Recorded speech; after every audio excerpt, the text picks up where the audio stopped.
Hey people, hope you guys are all having a wonderful day. Today I wanted to go over the craftables in Genshin Impact. Which ones should you pick up? Which ones should you be using your craftables on? First off, I'm going to start off with Iron Sting. This is basically the only elemental mastery stat stick that's any good in the early game. There is like cold steel or whatever, but this is just like the effects quite good, the attack damage is quite good, and the elemental mastery is quite good. This is probably going to be like your best in slot for Kazuha if you're free to play, or a bunch of other characters. So I would pick up maybe like at least one R5 copy of this at some point. Next up is Amamanoba Kaguchi. Sorry for butchering that if I did. This isn't like super amazing, but it's one of the best like attack percentage weapons that you can craft. This is like best in slot early for like Jean if you have her. Its skill is okay. I mean, I think you only really need one. You might only really want R1 for the stats, honestly.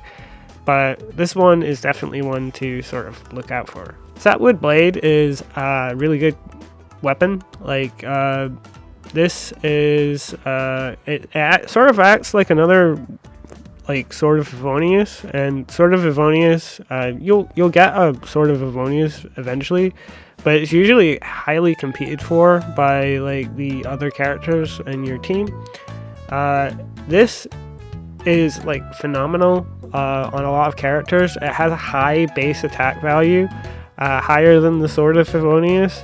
And also when you're in like a Bloom team, you get this elemental mastery buff, which is nothing to scoff at. And when it's R5, it's even higher. Put this on like any like Dendro team and it's amazing. So if you put this on Xingqiu or whatever in your Bloom team, this is amazing. Even outside of that, I would get at least like one R5 copy of this at least.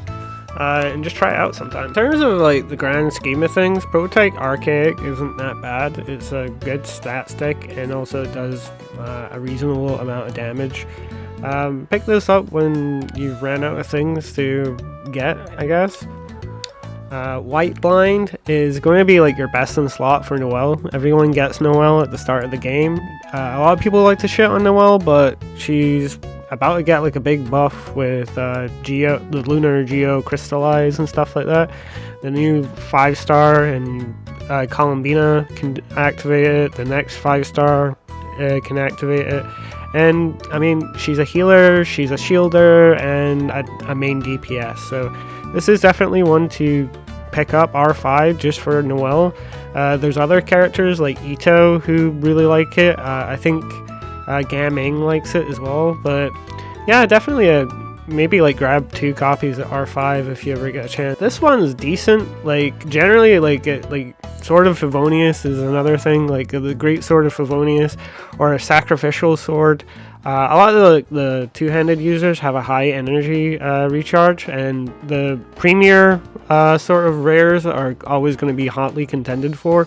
So getting like one copy of this R5 and then putting it in a team that works definitely is good, and like it almost has like a better effect than like Sword of Favonius. Like you get like a skill damage increase. So this is really like good on like Beidou and characters like that. So next up is this one here as well, like another like Sword of Favonius buffing clone. It's sort of the same thing with Sapwood Blade. You put this on a team which does Bloom and is like two-handed, you know, like, and I get it, there's not really like many like characters that can do that. There's like the one two-handed like Dendro guy, like I can't remember him off the top of my head because he's bad, and I know who isn't like really great for it.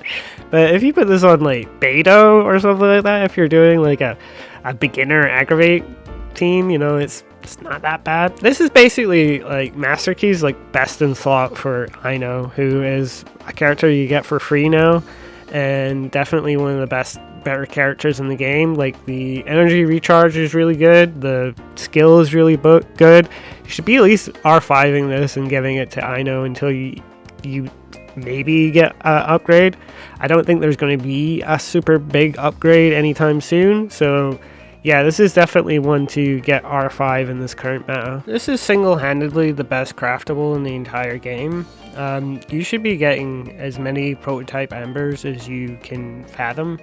It is without a doubt the best one out of all the catalysts. You should be getting at least 2 R5 copies. What this basically does is turn any catalyst into a healer, and since like catalysts can be shielders, that makes them both a shielder and a healer, and a lot of catalyst users scale off of HP. This sort of contends with thrilling tales, if anything. There are characters that obviously do not do like HP scaling or wouldn't want to heal or be your healer, if you know what I mean, but with artifacts and stuff like that, this pops off. This pops off, and you want like tons. You want to be making this, like R5ing this immediately, getting another copy, R5ing it, maybe 3. Like honestly, I can't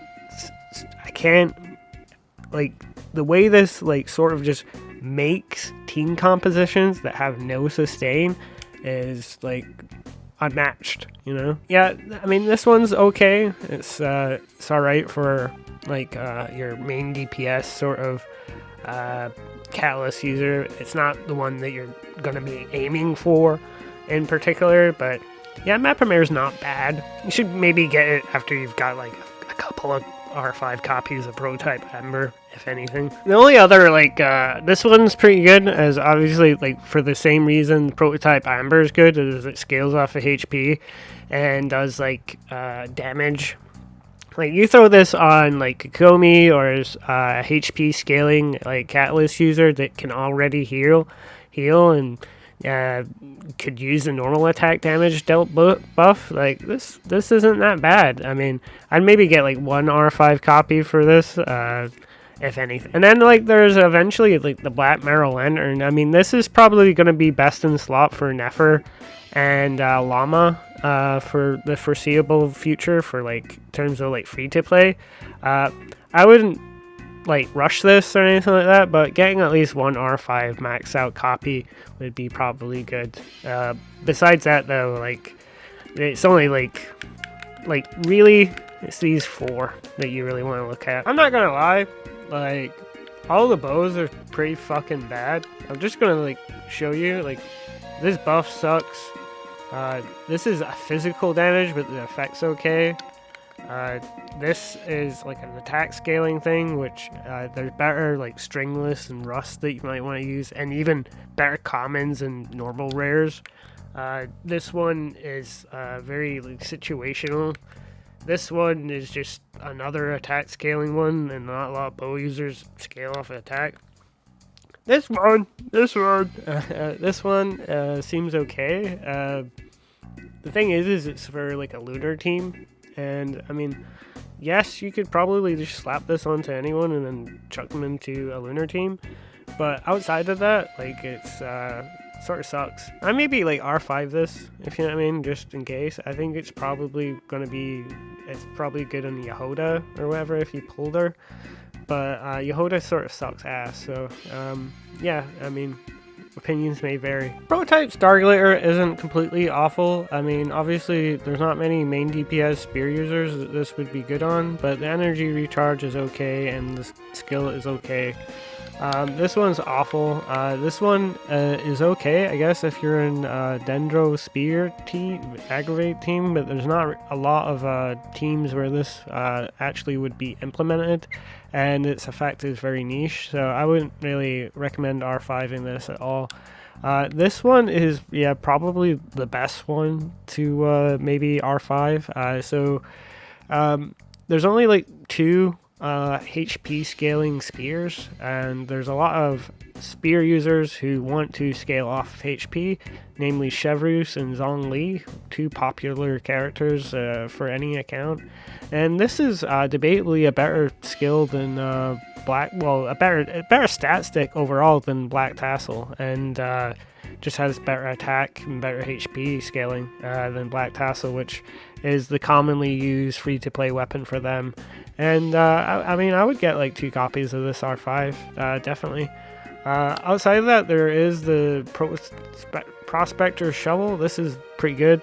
This is best in slot free-to-play for Flynn's and Anefa, but 2 very great characters.